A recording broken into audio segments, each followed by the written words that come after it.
నమస్తే, welcome to NSN news. నేను బాలు సిరినేని.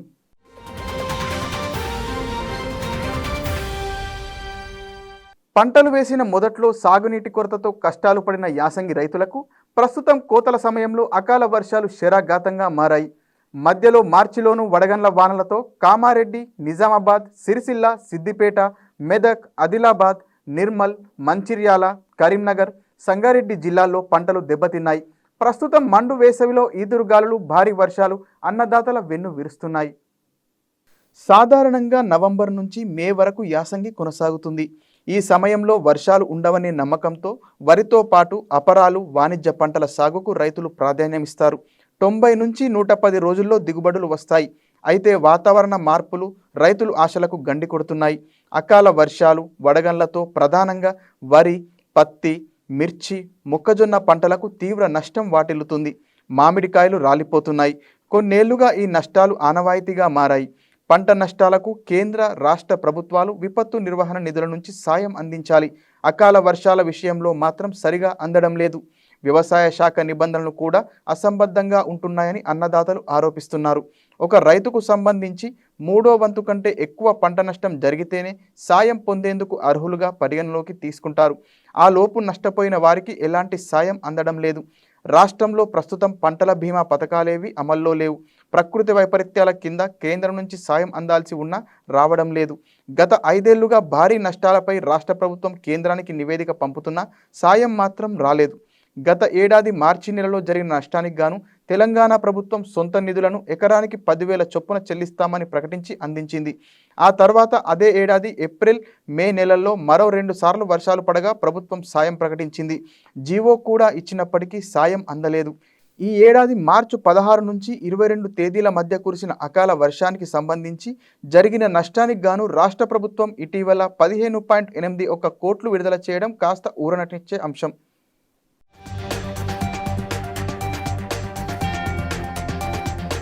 ఏటా సంభవిస్తున్న అకాల వర్షాలతో పంటలు దెబ్బతిని తీవ్ర నష్టం కలుగుతుండటంపై ప్రభుత్వ స్థాయిలో విస్తృత చర్చలు జరిగాయి.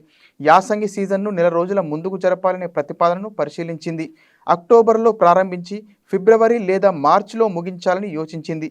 ఇప్పటికే కామారెడ్డి, నిజామాబాద్, సూర్యాపేట జిల్లాల్లో ఈ విధానం నడుస్తుంది. అదే తరహాలో రాష్ట్రమంతటా అమలు చేయాలని భావించిన గతేడాది వర్షాభావ పరిస్థితులతో ఈ ప్రతిపాదన అమలు కాలేదు. కాంగ్రెస్ ప్రభుత్వం వచ్చే సీజన్ నుంచి రైతు బీమా అమలు చేస్తామని ప్రకటించింది. దీనికి విధి విధానాలు కూడా సిద్ధం చేస్తుంది. ఇది కార్యరూపం దాల్చితే రైతులకు కొంత ఊరట కలిగే వీలుంది.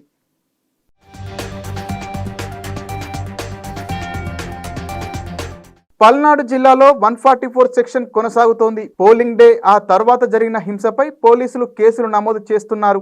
నిందితులను గుర్తించి అదుపులోకి తీసుకుంటున్నారు. గురజాల నియోజకవర్గంలో మొత్తం 192 మంది మీద కేసులు నమోదు చేశారు. పల్నాడు జిల్లా గురజాల నియోజకవర్గంలోని కేసానుపల్లి, నడికుడి, ఇరికెనపల్లి, మాదినపాడు, దాచేపల్లి, ముత్యాలంపాడు గ్రామాల్లో గొడవలు జరిగాయి. దాచేపల్లిలో 70 మంది మీద కేసులు నమోదయ్యాయి. కేవలం గురజాల మండలంలోని చెర్లగుడిపాడు, దైదా గ్రామాల్లో గొడవలు జరగ్గా ఇప్పటి వరకు 10 మందిపై కేసులు నమోదు చేశారు పోలీసులు. అలాగే మాచవరం మండలంలో 45 మంది మీద కేసులు నమోదైనట్లు తెలిపారు అధికారులు. పిడుగురాళ్ల మండలంలోని పెద్ద అగ్రహారం, కారాలపాడు, బ్రాహ్మణపల్లి గ్రామాల్లో మొత్తం 67 మందిపై సెక్షన్ 307, 324, 323 కింద కేసులు బుక్ చేశారు. సత్తెనపల్లి నియోజకవర్గ పరిధిలో 34 కేసులు నమోదు కాగా మరికొందరు నిందితులను గుర్తిస్తున్నామన్నారు డీఎస్పీ. అలాగే సమస్యాత్మక ప్రాంతాల్లో ప్రత్యేక బృందాలతో సోదాలు నిర్వహిస్తున్నట్లు తెలిపారు. పెదకూరపాడు నియోజకవర్గంలో సార్వత్రిక ఎన్నికల నేపథ్యంలో ఘర్షణలు జరిగాయి. అచ్చంపేట మండలం వేల్పూరు, కొత్తపల్లి, చింతలపల్లిలలో జరిగిన అల్లర్లలో ఇరు వర్గాలు ఫిర్యాదు చేయగా ఈ మేరకు 5 కేసులు నమోదు చేసినట్లు తెలిపారు పోలీసులు. ఇందులో మొత్తం 39 మంది నిందితులను గుర్తించారు. అమరావతి మండలం ఉంగుటూరులో జరిగిన ఘర్షణలో 12 మంది నిందితులపై కేసులు నమోదు చేసిన పోలీసులు దర్యాప్తు చేపట్టారు. పెదకూరపాడు మండలం తాళ్ళూరు, హుస్సేన్ సాగరం, బలుసుపాడు, కుంభంపాడు, పెదకూరపాడులలో కూడా అల్లర్లు చెలరేగాయి. ఇక్కడ జరిగిన ఘర్షణల్లో 5 కేసులు నమోదు చేసి మొత్తం 48 మందిని అరెస్ట్ చేశారు. ఈ ఘర్షణల్లో ఇరు పార్టీలకు చెందిన వ్యక్తులపై 41A నోటీసులు జారీ చేశారు. నర్సరావుపేట, పెదకూరపాడులో ఇప్పటికీ 144 సెక్షన్ కొనసాగుతుంది. నర్సరావుపేట సెగ్మెంట్ పరిధిలో 60 మందిపై కేసులు నమోదు చేశారు. వన్ టౌన్ పరిధిలో 11 మందిపై 147, 148, 324 సెక్షన్ క్రింద కేసులు నమోదయ్యాయి. అరెస్ట్ అయిన వారికి 41 నోటీసులు సర్వ్ చేశారు పోలీసులు. పరారీలో ఉన్న వారి కోసం తీవ్రంగా గాలిస్తున్నారు. పర్వతారోహణలో దేశానికి కీర్తి ప్రతిష్టలు తీసుకువచ్చిన ఎవరెస్టర్ అన్విత మరో అడ్వెంచర్కు సిద్ధమైంది. ప్రపంచ పర్వతారోహణ రంగంలో అతి క్లిష్టమైన 7 ఖండాల్లోని 7 అత్యంత ఎత్తైన పర్వతాల్లో ఒకటైన అమెరికాలోని డెనాలి పర్వతాన్ని అధిరోహించేందుకు నల్లగొండ జిల్లా భువనగిరికి చెందిన పడమటి అన్విత మరో సాహసానికి సిద్ధమయ్యారు. యాదాద్రి భువనగిరి జిల్లా ఎర్రంబల్లి గ్రామానికి చెందిన అన్విత ఉస్మానియా యూనివర్సిటీ క్యాంపస్లో MBA పూర్తి చేశారు. భువనగిరి కిల్లాపై transcend academy of rock climbing వ్యవస్థాపకుడు, అర్జున్ అవార్డు గ్రహీత ఎవరెస్టర్ బి శేఖర్ బాబు పర్యవేక్షణలో ఆమె పర్వతారోహణలో ప్రాథమిక శిక్షణ పొందారు. 2015లో సిక్కింలోని 4800 మీటర్ల ఎత్తైన రినాక్ పర్వతాన్ని, 2019లో పశ్చిమ బెంగాల్లో 6400 మీటర్ల బిసిరాయ్ పర్వతాన్ని, 2021 ఫిబ్రవరిలో లడఖ్లోని 6000 మీటర్ల ఎత్తైన ఖడే పర్వతాన్ని, 2022 సెప్టెంబర్ 21న మైనస్ చలిలో నేపాల్లోని 8163 మీటర్ల ఎత్తులో ఉన్న మనస్లు పర్వతాన్ని అధిరోహించిన తొలి భారతీయురాలిగా రికార్డు సొంతం చేసుకున్నారు. ప్రపంచంలోని 7 ఖండాల్లో 7 ఎత్తైన పర్వతాలను అధిరోహించాలనే లక్ష్యంతో అన్విత ప్రస్థానాన్ని కొనసాగిస్తుంది.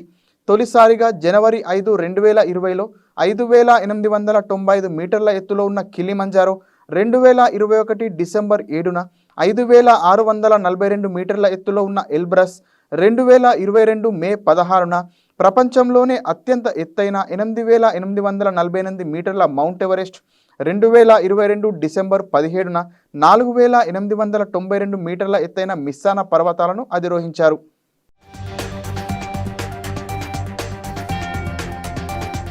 4 పర్వతాలను అధిరోహించిన ఆమె 5వ లక్ష్యాన్ని పూర్తి చేసేందుకు సిద్ధమవుతున్నారు. తన లక్ష్య సాధనలో 5వ పర్వతమైన ఉత్తర అమెరికాలోని సముద్ర మట్టానికి 7000 మీటర్ల ఎత్తులో ఉన్న డెనాలి పర్వతాన్ని ఆమె అధిరోహణకు ఎంచుకున్నారు. హైదరాబాద్ నుంచి బయలుదేరిన అన్విత 20వ తేదీన అలస్కాకు చేరుకుంటుంది. అక్కడి నుంచి తన గైడ్ సహాయంతో పర్వతం వద్దకు చేరుకుంటుంది. పర్వతం రూట్ని పరిశీలిస్తారు. వాతావరణ అనుకూలతను బట్టి పర్వతారోహణ ప్రారంభిస్తారు. జూన్ 4 నుంచి 10 లోపుగా పూర్తి చేయాలనేది లక్ష్యం. స్వయంగా 70 కిలోల బరువును భుజాన వేసుకొని ఎత్తైన శిఖరం అధిరోహించాలి. 7 పర్వతాల అధిరోహణ లక్ష్యంలో ఇప్పటి వరకు ఆమె 4 పూర్తి చేసుకొని 5వ పర్వత అధిరోహణకు సిద్ధమయ్యారు. త్వరలోనే మిగతా 2 పర్వతాలైన 6000 మీటర్ల ఎత్తైన అంకాంగోవా, 2228 మీటర్ల ఎత్తైన కొజిస్కో పర్వతాలను అధిరోహించి లక్ష్యాన్ని సాధిస్తానని అన్విత ధీమా వ్యక్తం చేశారు. విజయవంతంగా డెనాలి పర్వతాన్ని అధిరోహించాలని అందరూ కోరుకుంటున్నారు.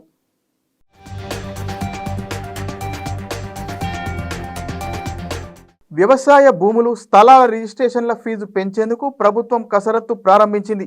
రాబడులు పెంచుకునే క్రమంలో సర్కారు రిజిస్ట్రేషన్లు, స్టాంపుల శాఖపై దృష్టి సారించింది. ప్రభుత్వ ఖజానాకు కీలకమైన ఆదాయ వనరుల్లో ఒకటి భూముల రిజిస్ట్రేషన్ల ద్వారా వచ్చే రాబడి. రాష్ట్రంలో 2021 జూలై తర్వాత ఛార్జీలను సవరించలేదు. 2022లో స్టాంపు డ్యూటీను మాత్రమే సవరించారు. ఈ క్రమంలో రాష్ట్రంలో భూముల మార్కెట్ ధరల పెంపు, రాబడిపై ప్రభుత్వం రిజిస్ట్రేషన్లు, స్టాంపుల శాఖకు లక్ష్యాన్ని నిర్దేశించింది. ప్రభుత్వం అంచనా వేస్తున్న రాబడిని శాఖ చేరుకోవడం లేదు.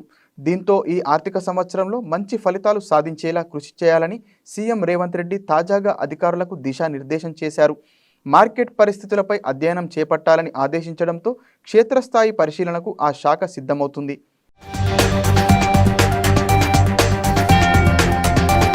2023-24 ఆర్థిక సంవత్సరంలో రిజిస్ట్రేషన్లు, స్టాంపుల శాఖ ద్వారా ఖజానాకు రూపాయలు 18,500 కోట్ల రాబడి సాధించాలనేది లక్ష్యం. భూ లావాదేవీలతో 14,295 కోట్లు మాత్రమే సమకూరాయి. దీనిపై సీఎం అసంతృప్తి వ్యక్తం చేశారు. ఈ క్రమంలోనే మార్కెట్లో భూముల ధరలను అధ్యయనం చేయాలని ప్రభుత్వం ఆదేశించింది. రాష్ట్ర వ్యాప్తంగా వ్యవసాయేతర భూముల రిజిస్ట్రేషన్ల ఫీజుల పెంపకంపై కార్యాచరణ సిద్ధం చేస్తున్నారు. వివిధ ప్రాంతాల్లో సాగేతర భూములకు ప్రస్తుతం ఉన్న విలువ ఎంత మేరకు పెంచడానికి వీలున్నదనే విషయాలపై సమగ్రంగా అధ్యయనం చేయనున్నారు. అపార్ట్మెంట్లు, నివాస గృహాలకు సంబంధించి ఇప్పుడు వసూలు చేస్తున్న ధరలు, మార్కెట్లో ఉన్న విలువను కూడా పరిశీలిస్తున్నారు. వీటన్నిటిపై అధ్యయనం పూర్తి చేసిన తరువాత రిజిస్ట్రేషన్, స్టాంపుల శాఖ ఒక ప్రతిపాదనను ప్రభుత్వానికి అందజేయనుంది. స్టాంపు డ్యూటీ సవరణపైన ప్రభుత్వం దృష్టి సారించిన నేపథ్యంలో ఇతర రాష్ట్రాల్లో అధ్యయనం చేయనున్నట్లు సమాచారం.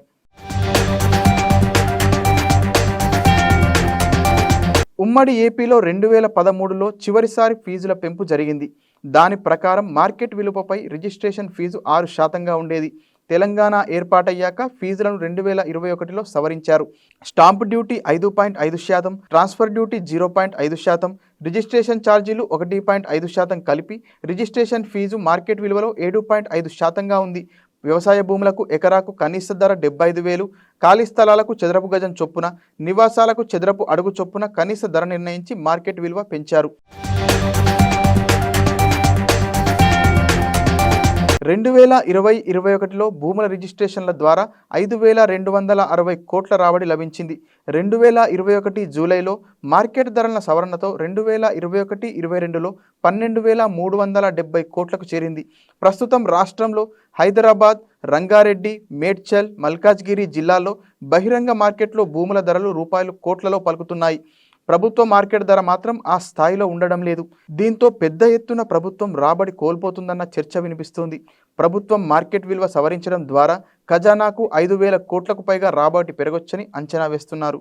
నార్త్ ఈస్ట్ ఢిల్లీ లోక్సభ స్థానానికి పోటీ పడుతున్న కన్నయ్య కుమార్పై అటాక్ జరిగింది. దేశ రాజధాని ఢిల్లీలో ఆయన ప్రచారం నిర్వహిస్తున్న సమయంలో కొంతమంది ఆయనపై చేయి చేసుకున్నారు. ఈ అటాక్కు సంబంధించిన వీడియోలు రిలీజ్ అయ్యాయి. ఈస్ట్ ఢిల్లీలోని న్యూ ఉస్మాన్పూర్లో ఈ ఘటన జరిగింది. ఆ దాడికి చెందిన వీడియో ప్రస్తుతం వైరల్ అవుతుంది. కన్నయ్యను కొట్టిన 2 నిందితులు ఓ వీడియోను రిలీజ్ చేశారు. దేశాన్ని విభజించాలని కన్నయ్య కామెంట్ చేశారని, అందుకే అతనిపై అటాక్ చేసినట్లు ఆ ఇద్దరు ఓ వీడియోలో పేర్కొన్నారు. భారతీయ సైన్యంపై కాంగ్రెస్ నేత అనుచితంగా మాట్లాడినట్టు ఆరోపించారు.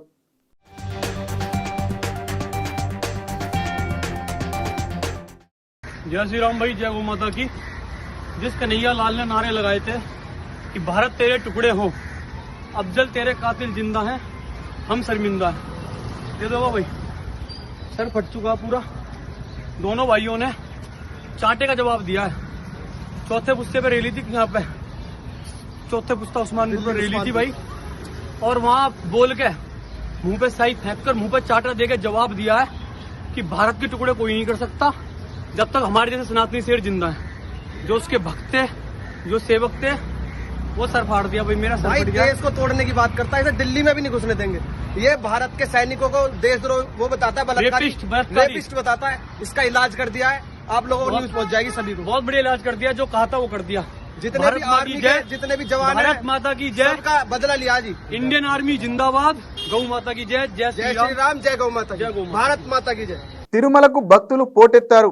తెలుగు రాష్ట్రాల నుంచే కాకుండా ఇతర రాష్ట్రాల భక్తులు భారీగా తరలివస్తున్నారు. కుటుంబ సభ్యులతో కలిసి తిరుమల కొండకు చేరుకుంటున్నారు. రాజకీయ సినీ ప్రముఖులు సైతం శ్రీవారి సేవలో పాల్గొంటున్నారు. దీంతో దర్శన క్యూ లైన్లన్నీ నిండిపోతున్నాయి. ప్రత్యేక దర్శన క్యూ లైన్లోనూ భక్తులు బారు తీరుతున్నారు. సర్వదర్శనం టికెట్లు లేని భక్తులకు శ్రీవారి దర్శనం 24 గంటలు పడుతుంది. దీంతో కంపార్ట్మెంట్లన్నీ నిండి శిలాతోరణం వరకు భక్తులు వేచి ఉన్నారు. 71,510 మంది భక్తులు స్వామివారిని దర్శించుకున్నారు. 43,199 మంది భక్తులు శ్రీవారికి తలనీలాలు సమర్పించారు. వెంకన్న హుండీ ఆదాయం 3.63 కోట్లు వచ్చినట్లు టీడీపీ అధికారులు స్పష్టం చేశారు. శని, ఆదివారం కూడా భక్తులు భారీగా తరలివచ్చే అవకాశం ఉండడంతో అన్ని ఏర్పాట్లు చేశారు. క్యూ లైన్లతో పాటు కంపార్ట్మెంట్లలోనూ భక్తులను అన్ని సౌకర్యాలు అందజేస్తున్నారు. మంచినీరు, ప్రసాదం, పాలు వంటివి ఎప్పటికప్పుడు భక్తులకు అందజేస్తున్నారు. శ్రీవారి దర్శనం అనంతరం లడ్డూ ప్రసాదం పంపిణీ చేస్తున్నారు.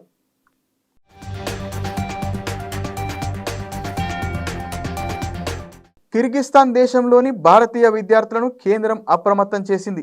రాజధాని నగరం బిషెక్లో విదేశీ విద్యార్థులను లక్ష్యంగా చేసుకొని మూకహింస చెలరేగడంతో ఎవ్వరూ బయటకు రావద్దని సూచించింది.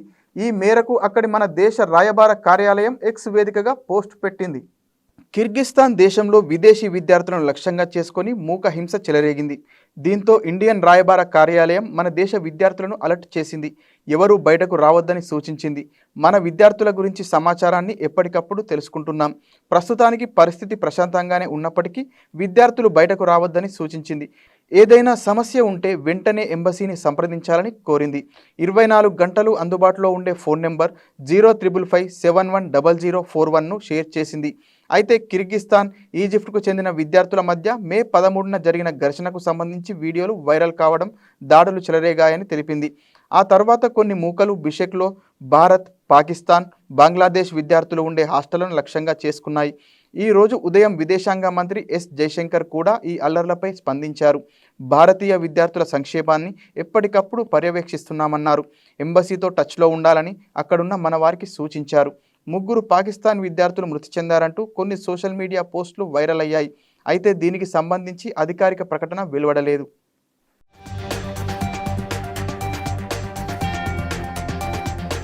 మైదానంలో చిన్న వర్షం పడ్డా కూడా మైదానం అంతా తడిసిపోవడంతో ఆ రోజు జరగాల్సిన ఆటను ఆపేసి వాయిదా వేస్తుంటారు. అలాంటిది 3 ట్యాంకర్ల నీరు మైదానంలో పోసినా ఇట్టే మాయమైపోయాయి. ప్రపంచంలో ఏ మైదానానికి లేని ఓ ప్రత్యేకత చిన్నస్వామి స్టేడియానికి ఉంది. బెంగళూరులోని చిన్నస్వామి క్రికెట్ స్టేడియంలో ఎన్ని నీళ్లు పోసినా ఇట్టే ఇంకిపోతున్నాయి.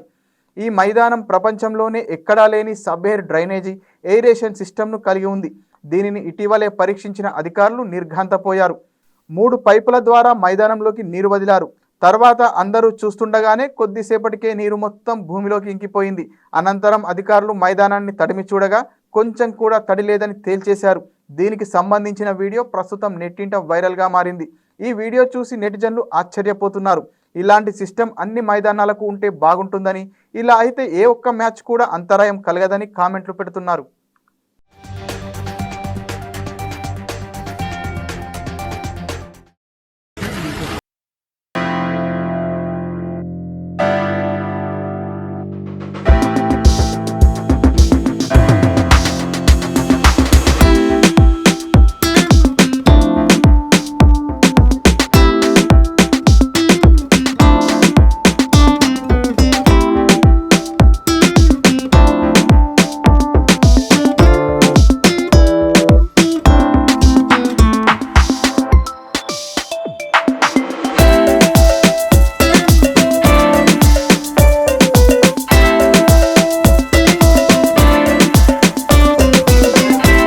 వారికి తిరిగి ప్రాణం పోయడానికి ప్రపంచవ్యాప్తంగా ఎన్నో పరిశోధనలు ఏండ్లుగా జరుగుతూనే ఉన్నాయి. అయితే ఇప్పటి వరకు ఏదీ విజయవంతం కాలేదు. దీనికి ప్రధాన కారణాల్లో ఒకటి మరణించిన వ్యక్తి మెదడును కాపాడుకోలేకపోవడమే. అయితే చైనాలోని ఫుడాన్ వర్సిటీ పరిశోధకులు తాజాగా అభివృద్ధి చేసిన సరికొత్త క్రయోజెనిక్ ఫ్రీజర్ వ్యవస్థ మరణించిన వారికి ప్రాణం పోయాలన్న ఆశలకు కొత్త ఊపిరిని ఇస్తుంది. అత్యంత తక్కువ ఉష్ణోగ్రతల వద్ద మెదడు కణజాలాన్ని గడ్డకట్టేలా చేసి తిరిగి సాధారణ స్థితికి తీసుకొచ్చేలా చేయడానికి సహాయపడే క్రయోజెనిక్ ఫ్రీజర్ను చైనాలోని ఫుడాన్ వర్సిటీ శాస్త్రవేత్తలు అభివృద్ధి చేశారు. దీనికి మేడీగా నామకరణం చేశారు. మేడీ ఫ్రీజర్ నుంచి తీసిన అనంతరం మెదడులోని నాడీ వ్యవస్థ పాడవకుండా ఉండడమే కాకుండా గతంలో పనిచేసినట్లుగానే అన్ని విధులను నిర్వహిస్తున్నట్లు పరిశోధనలకు నేతృత్వం వహించిన ప్రొఫెసర్ చిషంగ్ షో చెప్పారు. చనిపోయిన మనిషిలోని అన్ని అవయవాలను నిర్దిష్ట ఉష్ణోగ్రతలు ఉన్న క్రయోజెనిక్ ఫ్రీజర్లలో పెట్టి ఎన్నేళ్లైనా భద్రపరచొచ్చు. అయితే మెదడును అలా భద్రపరచడం కుదరదు. దీనికి కారణం మెదడు కణజాలం 80% మేర నీరుతో నిండి ఉండడమే. ఒకవేళ మెదడును సాధారణ బాడీ ఫ్రీజర్లలో పెట్టి భద్రపరిస్తే మెదడు కణజాలంలోని నీరు గడ్డకట్టి నాడీ వ్యవస్థ దెబ్బతింటుంది. ఉష్ణోగ్రతను సాధారణ స్థితికి తీసుకొచ్చినప్పుడు మెదడు మునిపటి విధులను నిర్వర్తించలేదు. దీంతో ప్రత్యేకమైన క్రయోజెనిక్ ఫ్రీజర్ అవసరం ఏర్పడింది.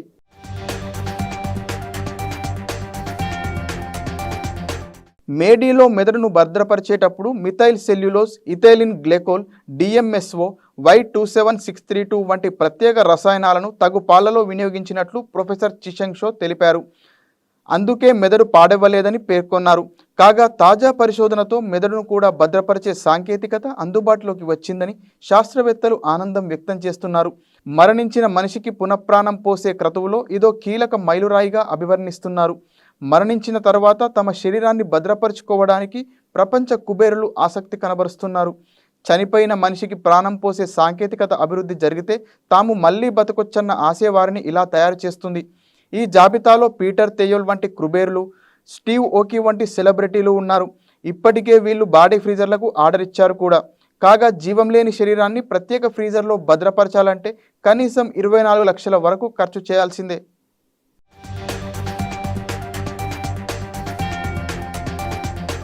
ఎన్టీఆర్ జిల్లా నందిగామ పట్టణంలో అక్రమంగా నిర్మిస్తున్న అపార్ట్మెంట్లపై టౌన్ ప్లానింగ్ అధికారులు ఉక్కుపాదం మోపారు.